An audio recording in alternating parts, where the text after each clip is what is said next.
नमस्कार, एक बार फिर से आपके सामने हाजिर हैं और खबर बहुत बड़ी है।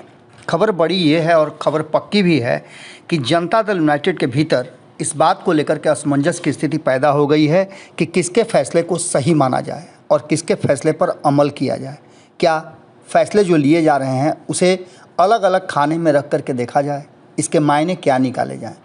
आपको पता है कि सुबह ही हमने आपको एक खबर बताई थी कि भारतीय जनता पार्टी जिस बात का डर पैदा कर रही थी वो डर आखिर सच होता हुआ नज़र आ रहा है। INDIA गठबंधन को लेकर के असमंजस की स्थिति बनी हुई है और आपसी तालमेल को लेकर के भी लगातार संदेह की सुई एक दूसरे पर आ रही है।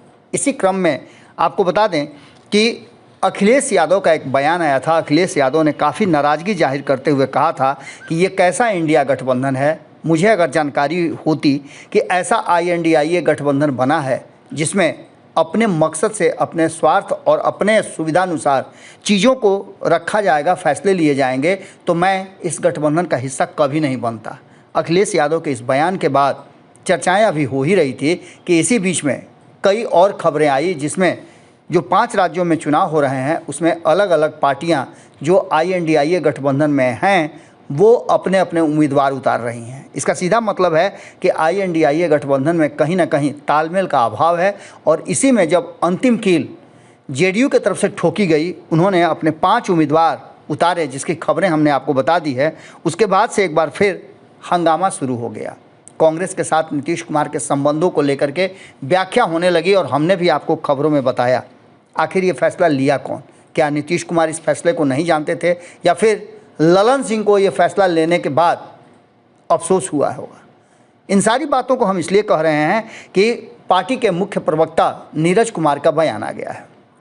नीरज कुमार ने अपने बयान में इस फैसले को अलग तरह से कहा है और कहा है कि सोचने वाले इसे अपने नज़रिए से देख रहे हैं, जबकि इसमें INDIA गठबंधन को लेकर के किसी तरह की कोई बात नहीं है। ये संवैधानिक बातें हैं जिसको लेकर के हमारे उम्मीदवार उतारे गए हैं। तो क्या संवैधानिक है? क्या ये पार्टी अलग अलग राज्यों में चुनाव लड़ती है तो क्या जीत के लिए नहीं लड़ती है?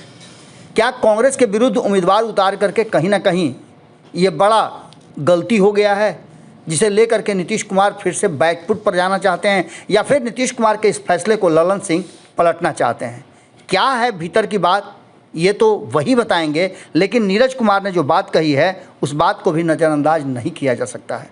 नीरज कुमार ने जो बातें कही है हम आपको सुनवाते हैं। सुनिए क्या कह रहे हैं नीरज कुमार इस पूरे मामले पर। और उम्मीदवारों की लिस्ट आने के बाद, उम्मीदवारों की लिस्ट में पिछोर से चंद्रपाल यादव का नाम है, तो वहीं राजनगर से राम कुंवर रानी रैनवार का नाम है, विजयगढ़ से शिव नारायण सोनी हैं, तो वहीं एक और थांदला है जहां से तोल सिंह भुरिया हैं, पेटलावद से रामेश्वर सिंघार हैं। और नीतीश कुमार के फैसले और नीरज कुमार के बयान दोनों आपको जानने चाहिए। सुनिए क्या कह रहे हैं नीरज कुमार।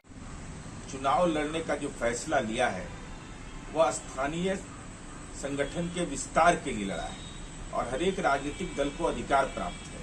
इसके राजनीतिक निहितार्थ अगर राष्ट्रव्यापी कोई इसका देख रहे या बिहार के संदर्भ में देख रहे तो वो मुगालते में है।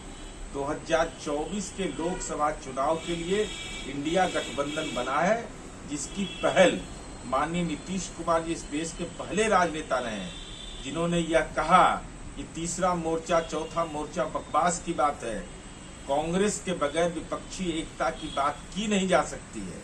इसलिए इसके कोई राजनीतिक निहितार्थ नहीं है। संगठन विस्तार के लिए हर एक राजनीतिक दल को अधिकार प्राप्त है चुनाव लड़ने। अगर ये वीडियो पसंद आई और वह बिहार के राजनीति और बिहारियत से सरोकार रखेनी तो सब्सक्राइब बटन दबा के चैनल के सब्सक्राइब कर ली। ओजे एगो घंटी बा, ओकरा बटन दबा देला से कुल सटीक और मारक खबर रुआ मुफ्त में मिल जाई। अगर रुआ पत्रकारिता के हमनी के नया प्रयोग में सहयोग कर चाहतानी तो ज्वाइन बटन दबा दी। पेटीएम नंबर नोट कर ली 9386816700। धन्यवाद।